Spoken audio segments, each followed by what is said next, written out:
But இந்த நேரத்துல இந்த எக்ஸிட் போலை பத்தி சில விஷயங்களை உடைச்சு விட்டுணும். இனிமே வந்து இந்த மீடியா மாயை, இந்த எக்ஸிட் போல் சொல்றது, இந்த ஒப்பீனியன் போல் சொல்றது, இந்த விஷயத்தெல்லாம் வச்சு மக்களை ஏமாத்தக்கூடாது, உண்மை என்னங்கிறத உடைச்சு விட்டுணும் அப்படின்னு தான் இந்த வீடியோவே பண்றேன். ஒரு 7-8 நிறுவனம் என்ன சொல்லியிருக்காங்க 2016 அப்படின்னா, அதிமுக ஆட்சிக்கு வர முடியாது, வாய்ப்பு கிடையாது, இரண்டாவது முறையா ஆட்சி அமைக்க முடியாது, டிஎம்கே தான் வரும். 2016 முடிவுகளும் இவங்க சொன்ன எக்ஸிட் போல் ஒப்பீனியன் போல்லாம் ரொம்ப தலைகீழா இருந்ததுனால அந்த நேரத்தில் என்ன சொல்லப்பட்டது அப்படின்னா, இந்த எக்ஸிட் போல் எல்லாமே பொய்ப்பா, ஒருத்தம் கூட போயிட்டு பூத்துல போயிட்டு இதை மாதிரி அங்க வாக்காளர் ஓட்டு போட்டு வரவங்கள்ட்ட எல்லாம் கேட்டு யாரும் எக்ஸிட் போல் சொல்றதே கிடையாது.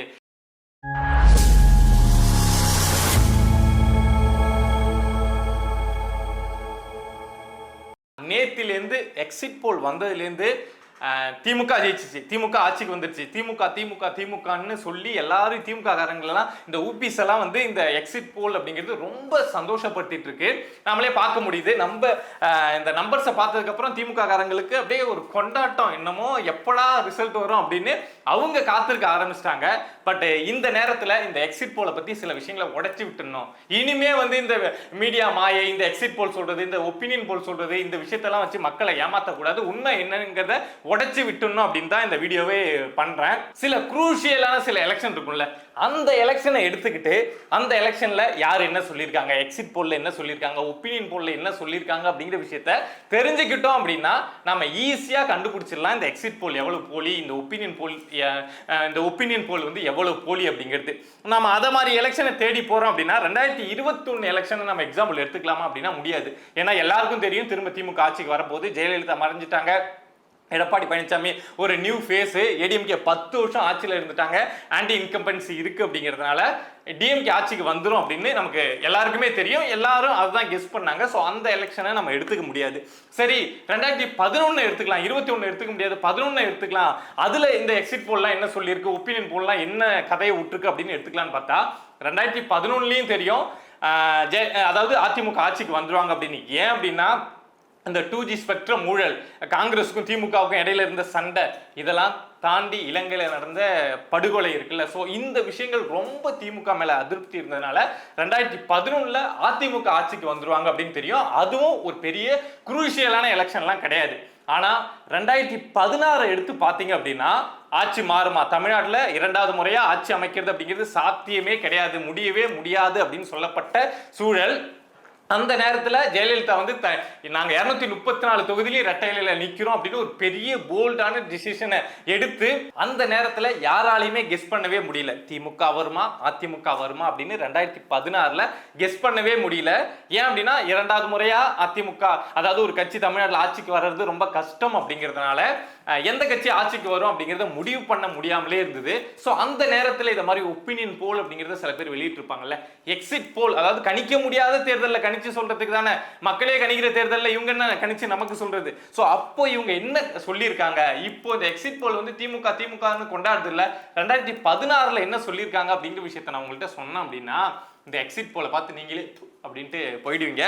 என்ன சொல்றேன் அப்படின்னா 2016 அப்படிங்கிற நிறுவனம் வந்து அவங்களுடைய எக்ஸிட் போல், ஒப்பீனியன் போல் இல்லை எக்ஸிட் போல், நம்ம வாக்குப்பதிவுலாம் முடிச்சுட்டு வந்ததுக்கு அப்புறம் இவங்க வெளியிட்டது. இப்போ இவங்க தான் சொல்லியிருக்காங்க டிவிகே வந்து ஆட்சியை பிடிக்கும், டிவிகே தான் அதிகமாக ஜெயிக்கும் அப்படின்னு சொல்லிட்டு இந்த நிறுவனம் தான் சொல்லியிருக்காங்க. இவங்க 2016 சொன்னது மைண்ட்ல வச்சுக்கோங்க. அப்பதான் இனிமே வந்து இந்த ஒப்பீனியன் போல், இந்த எக்ஸிட் போல்லாம் வந்தா நீங்க லெஃப்ட் ஹேண்ட்ல ஸ்க்ரால் பண்ணி விட்டு இது நமக்கு தேவையில்லாத விஷயம் இவங்க அடிச்சு விடுறானுங்க அப்படிங்கிறத புரிஞ்சுக்க முடியும்.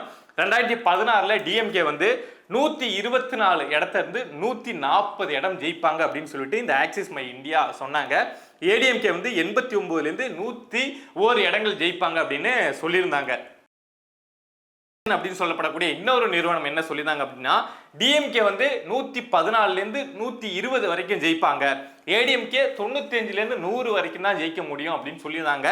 இதே மாதிரி பார்த்தோம் அப்படின்னா ஒரு 7-8 நிறுவனம் என்ன சொல்லியிருக்காங்க 2016 அப்படின்னா, அதிமுக ஆட்சிக்கு வர முடியாது, வாய்ப்பு கிடையாது, இரண்டாவது முறையா ஆட்சி அமைக்க முடியாது, டிஎம்கே தான் வரும் அப்படின்னு 2016 இப்போ எப்படி ஒரு வேவை கிரியேட் பண்ணியிருக்கு. இந்த எக்ஸிட் போல் வந்து டிஎம்கே தான் திரும்ப ரூலிங் கவர்மெண்டா வர போறாங்கன்னு ஒரு வேவை கிரியேட் பண்ணியிருக்குல்ல, அதே மாதிரி 2016 எக்ஸிட் போல் அந்த முடிவுகள் அப்படிங்கிறது ஒரு பெரிய வேவை, டிஎம்கே ஆட்சிக்கு வரப்போறாங்க அப்படிங்கிற ஒரு பெரிய வேவை கிரியேட் பண்ணியிருந்தது. பட் ரிசல்ட் என்னவா வந்தது அப்படின்னு உங்களுக்கு தெரிஞ்சிருக்கும். மறந்துருந்தீங்க அப்படின்னா சொல்றேன். ஏடிஎம்கே வந்து 136 சீட்டு, ஏடிஎம்கே அலைன்ஸ் வந்து 136 சீட்டு ஜெயிச்சு திரும்ப ரூலிங் கவர்மெண்டா வந்தாங்க. ஒரு பெரிய ஹிஸ்டரியை மேக் பண்ணாங்க 2016ல. டிஎம்கே 98 இடங்கள்ல தான் ஜெயிச்சாங்க.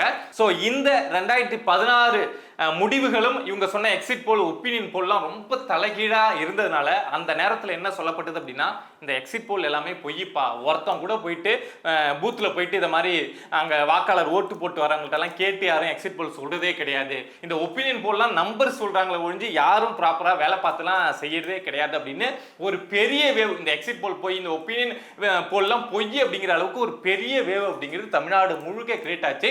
ஒரு நெகட்டிவிட்டி அப்படிங்கிறது ஸ்ப்ரெட் ஆச்சு. சரிப்பா, அதுக்காக 19 இவங்க சொன்னது, இவங்க எக்ஸிட் போல், இவங்க ஒப்பீனியன் போல் சொல்றது, இவங்க கருத்து கணிப்புலாம் தப்புன்னு சொல்றியா, அதை எப்படிப்பா நாங்கள் ஏற்றுக்க முடியும் அப்படின்னா, ஒரே ஒரு விஷயம், ஒரே ஒரு பாயிண்ட் சொல்றேன், நல்லா யோசிச்சுக்கோங்க. ஒரு மாநிலத்தில் பழமையான கட்சி ஒரு 10 வருஷம் 20 வருஷமா இருக்காங்க அப்படின்னா அந்த விஷயத்துல ஒரு கருத்து கணிப்பு சொல்றது வந்து ஓரளவுக்கு அந்த நம்பர்ஸ் வந்து கிட்ட சொல்லிடுவாங்க.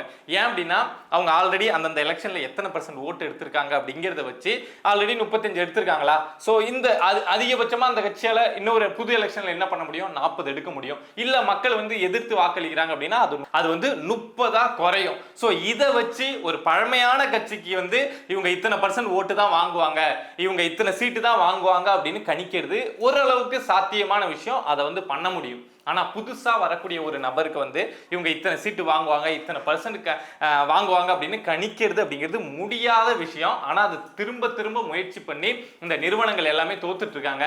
ஏன்பா ஏன் இப்படி சொல்றேன், இதுக்கு முன்னாடி இது மாதிரி சரியா கணிச்சதே இல்லையா அப்படின்னா, நான் புதுமுகங்கள் நல்ல ஒரு ஃபேமோட சொல்றேன். சாதாரண நபர்கள் வர்றது அப்படிங்கிறது வேற, ஒரு ஃபேமோட வந்த நபர்கள் அவங்களுக்கு இந்த மீடியா என்ன சதவீதங்கள் கணிச்சுது, ஆனா ரியாலிட்டி என்ன, ரிசல்ட் என்ன அப்படிங்கிறத சொன்ன அப்படின்னா இந்த இந்த ஒரு நம்மளை ஏமாத்திட்டு இருக்காங்கல்ல, அது வந்து உங்களுக்கு புரிஞ்சிடும். சிரஞ்சீவி அவர்கள் வந்து அரசியலுக்கு வந்தப்போ கணிப்பு என்ன சொன்னாங்க அப்படின்னா 29% வந்து அவர் ஓட்டு வாங்குவார் அப்படின்னு சொன்னாங்க.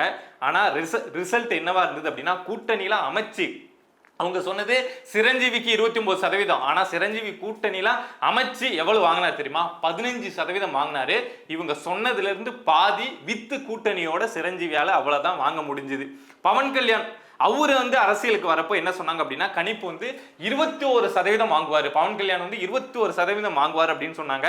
ஆனா அவர் வாங்கினது பாத்தீங்கன்னா 5%. கமல்ஹாசன் அவர்கள் வரப்போ கணிப்பு வந்து 15% வந்து கமல் வந்து ஓட்டு வாங்குவார் அப்படின்னு சொன்னாங்க. 3% வாங்கினாரு. 15 எங்க இருக்கு, 3 எங்க இருக்குன்னு யோசிச்சு பார்த்துக்கோங்க. பிரசாந்த் கிஷோர் தமிழ்நாட்டுக்குலாம் நல்ல 2021ல யூகம் போட்டு கொடுத்தாரு இல்லையா, ஸோ அந்த பிரசாந்த் கிஷோர் வந்து பீகார்ல நின்னப்போ 18% வாங்குவார் அப்படின்னு சொல்லிட்டு கணிப்புகள் சொல்லிச்சு.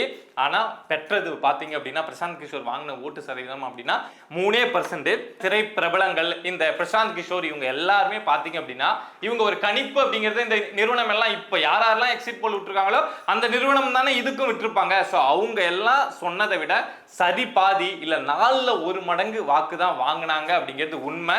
ஸோ இந்த விஷயத்தெல்லாம் பாக்குறப்போ உங்களுக்கு ஒரு விஷயம் தோணலாம், போங்கடா இந்த ஒப்பீனியன் போல் இந்த எக்ஸிட் போலாவது போங்கடா அப்படிங்கிற மாதிரி தான் தோணும். ஸோ அதுதான் இந்த தேர்தலையும் நடக்கும் அப்படின்னு நினைக்கிறேன். எப்படி 2016ல முடிவுகள் வந்ததுக்கு அப்புறம் இந்த எக்ஸிட் போல் இந்த ஒப்பீனியன் போலுக்கு எதிராக ஒரு வேவ் கிரியேட் ஆச்சோ, மக்கள் இதை நம்பாதீங்கடா இது சும்மா டுபாக்கூர் வேலைடான்னு 2016ல பேசினாங்களோ, அதே மாதிரி மே 4ஆம் தேதி இரவு வந்து இந்த எக்ஸிட் போல இந்த ஒப்பீனியன் போல்லாம் தூக்கி போர்டு போட்டு காமிச்சாங்கல்ல, எங்கடா வெளியில வாங்கடா அப்படின்னு சொல்லி கழுவி ஊத்துற நேரம் அப்படிங்கிறது இன்னும் இருக்கு, இன்னும் 4 நாள் தான் இருக்கு. இதுக்கு மேலேயும் இந்த எக்ஸிட் போல் இந்த ஒப்பீனியன் போல் மேல எனக்கு ஏதாவது சந்தேகம் இருக்கு, இல்ல அது உண்மைதான் அப்படின்லாம் உங்களுக்கு ஏதாவது தோணுது, நீங்க சொல்லணும்னு நினைச்சீங்கன்னா நீங்க கமெண்ட்ஸ்ல வந்து சொல்லுங்க. அதுக்கான விளக்கத்தையும் நான் வந்து கொடுக்க தயாரா இருக்கேன். இதை மாதிரி நம்மளை சுத்தி நடக்கக்கூடிய விஷயங்களை நீங்க தெரிஞ்சுக்கணும் அப்படின்னு நினைச்சீங்கன்னா மறக்காம பிரபா டாக்ஸ் சேனலை சப்ஸ்கிரைப் பண்ணி சப்போர்ட் பண்ணுங்க. நீங்க இருக்கீங்க அப்படிங்கிற நம்பிக்கையில தான் நான் இங்க உட்காந்து இவ்வளவு விஷயங்களை தைரியமா எடுத்து பேசிட்டு இருக்கேன். சப்போர்ட் பண்ணுவீங்க அப்படின்னு நம்புறேன். நன்றி.